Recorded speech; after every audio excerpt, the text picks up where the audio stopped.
Salam Indonesia, salam Nusantara dari Sabang sampai Merauke, dari Miangas sampai Pulau Rote. Mantalah iman kita, mantalah kasih kita, mantalah pengharapan kita tentunya dalam Yesus Kristus menjadi Tuhan dan Juru Selamat kita dan Juru Selamat dunia. Jangan katakan bahwa Yesus bukan Tuhan, jangan katakan pula bahwa Yesus bukan Juru Selamat. Dia adalah Tuhan, dia adalah Juru Selamat. Kalau engkau percaya, engkau akan diselamatkan. Engkau tidak percaya, engkau akan dihukum.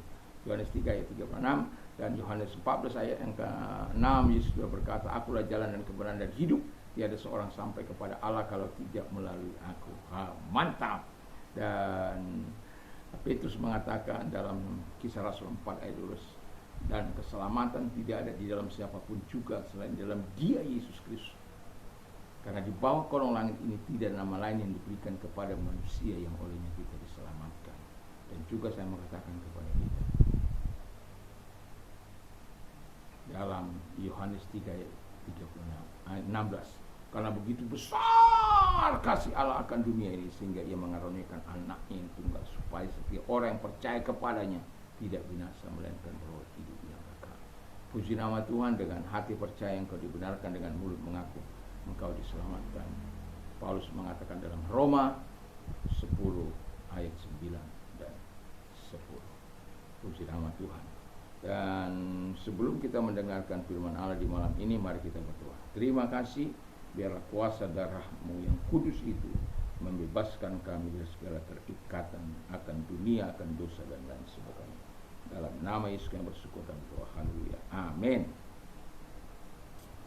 Saya akan membacakan 1 Petrus 1 ayat 18 dan 19. Sebab kamu tahu bahwa kamu telah ditebus dari cara hidupmu yang sia-sia, yang kamu warisi dari nenek moyangmu itu, bukan dengan barang yang fana, bukan pula dengan perak atau emas, melainkan dengan darahnya yang mahal, yaitu darah Kristus yang sama seperti darah anak domba yang tak bernoda dan tak bercacat. Ayat 20-nya, ia telah dipilih sebelum dunia dijadikan, tapi karena kamu baru menyadarinya, tetapi karena kamu baru menyatakan dirinya pada zaman akhir. Ya, puji nama Tuhan. Jadi tema kita adalah kuasa darah Yesus. Haleluya. Jadi di sini kalau kita melihat, kita yang pertama dikatakan kita akan dibebaskan dari kehidupan yang sia-sia. Kehidupan yang sia-sia itu berarti hidup menurut cara kita, hidup menurut keinginan kita, hidup menurut kemauan kita, hidup menurut cara-cara kita, bukan cara-cara Tuhan, bukan kehendak Tuhan tapi kemauan kita, bukan kemauan Tuhan tetapi kehendak kita, ya. Itu terbalik-balik dengan Tuhan. Dan itu sebabnya melalui darah yang kudus itu, ketika kita disucikan, kita akan, ini loh maksud Tuhan. Iya. Kalau kita belum disucikan, nggak bisa kita, ini loh. Memangnya gue pikirin, malah gue cuekin. Hidupku. Nah, hidup aja. Mau apakah besok, nggak, itu bukan urusan dia, itu urusanku. Jadi kita dibebaskan dari cara yang sia-sia. Itu karena Tuhan mengasihi kita, karena sayang kepada kita, dan Dia meninggalkan sorga yang mulia itu. Karena hidup yang sia-sia itu bukan karena kehebatan kita, karena ada satu pengendali dalam hidup kita yang melawan Tuhan. Saya mau katakan kepada kita tidak punya kuasa apapun. Hanya ada dua kuasa besar di muka bumi ini, kuasa Tuhan dan kuasa setan. Kuasa Tuhan, kita dibuatnya taat, ditebus untuk berjalan sesuai dengan kehendak dan perintahnya. Tapi kuasa setan, bagaimana kita menipu, bagaimana kita memanipulasi, bagaimana kita hidup seperti bunglon, munafik, bercabang lidah, dan sebagainya. Itu orang-orang yang hidup dalam kesia-siaan. Yang kedua, kita dibebaskan, kata firman Allah, kita dibebaskan dari belenggu setan. iblis, roh jahat dunia ini. Dan 1 Petrus 5 ayat 1 sampai dengan 5 itu jelas bahwa dunia ini berada dalam kendali si jahat.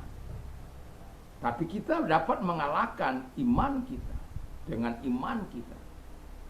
Dan dunia ini tidak dapat mengalahkan kita. Walaupun dunia ini dalam kendali si jahat juga tidak bisa menguasai kita sebagai anak-anak Allah. Karena apa? Allah telah membebaskan kita dari cengkeramannya, dari genggamannya, dari kehendaknya, dari kemauannya. Dan itu sebabnya yang tadinya kita berjalan, satu contoh, ketika saya muda, saya lebih cenderung untuk melakukan apa yang saya mau. Saya mau berguru, saya mau cari ilmu, mau cari kebal, itu karena bagi saya itulah yang saya harus punya. Tapi setelah saya mengenal Yesus, ternyata itu tidak berkenan di hadapan Tuhan, sehingga saya butuh pelepasan. Dan ketika saya mengalami pelepasan, saya melihat arah yang jelas dalam hidup ini. Arah yang jelas yang saya tahu hanya pada Dia. Dan Dia tidak akan pernah membawa saya kepada kabut. Arah yang berkabut tidak akan pernah. Dia sudah menunjukkan arah yang jelas kepada setiap orang-orang yang percaya kepada Dia. Dan itu sebabnya dia tidak lagi melakukan keinginan si iblis, keinginan si jahat. Dia tidak akan lakukan lagi itu, karena dia sudah menikmati yang terbaik dari Tuhan. Kalau dulu ya, kalau kita mau berjalan saja harus ada sajang di pinggang kita atau di telapak kaki, di bawah, di kaus kaki kita. Karena nggak nyaman. Tapi setelah Yesus, mau di mana kita, mau kemana kita, nggak pernah ada takutnya. Mau ke hutan rimba kita, nggak ada takutnya. Saya pernah hampir tersesat di hutan rimba sana, karena saya ingin menikmati udara hutan. Padahal saya diajar di dalam pramuka itu untuk membuat tanda-tanda jalan. Kebetulan saya sudah buat, tapi enggak tahu bagaimana bisa lolos itu. Ya biasanya kalau kita sudah ketemu tanda jalan itu, kita akan bisa sampai ke tempat yang tadinya tujuan kita. Turun naik. Kok lain jalannya? Padahal jalan itu sudah dekat, tapi kita, tadi bukan seperti dari sini saya.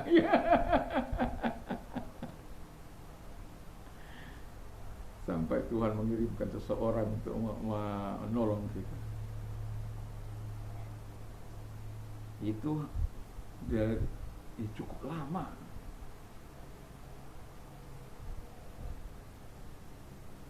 Jam-jaman itu hanya untuk menemukan jalan yang saya anggap singkat, tapi saya berada, di sini salah saya pada waktu itu. Pas di persimpangan itu arahnya tidak jelas. Ya, itu kalau di hutan. Makanya kalau di hutan perlu bawa parang ya, supaya arah jangan hanya kadangkala ada kambing-kambing juga. Ya, jadi puji nama Tuhan. Jadi kita dibebaskan dari belenggu iblis setan. Lalu kemudian yang terakhir, kita dibebaskan dari kuasa dan kutuk dosa. Ini bagi sebagian orang, mereka tidak merasa punya kutuk dosa. Ya. Mereka tidak merasa bahwa ketika Adam jatuh, mereka ikut menanggung segala dosa yang Adam lakukan. Tapi kita diajar Adam yang pertama telah jatuh. Kemudian Adam yang kedua, Yesus Kristus, telah mati di kayu salib. Taurat mengatakan orang yang berdosa itu harus ada di kayu salib, harus mati di sana karena dosa-dosa dan pelanggaran kita. Tetapi Yesus rela menggantikannya bagi kita. Itu sebabnya kita sudah dibeli dengan darahnya, bukan dengan emas dan perak, tapi dengan nyawanya sendiri, dengan darahnya sendiri yang kudus itu. Itu sebabnya sebagai orang percaya kita tidak akan pernah mempermainkan kasih karunia Tuhan. Kita akan tetap jaga dan puasa darah anak domba itu. Biarlah terus mengalir dalam hidup kita, membawa kita untuk menghancurkan segala pekerjaan-pekerjaan si iblis. Darah yang berkuasa, darah yang penuh kuasa. Dan kalau saya mengusir setan, dan saya akan mengujinya yang terakhir dengan darah Yesus. Kadang-kala setan itu dia bisa berkamuflase, dia bisa menipu. Dia bisa menipu kita dengan cara yang kamuflasinya.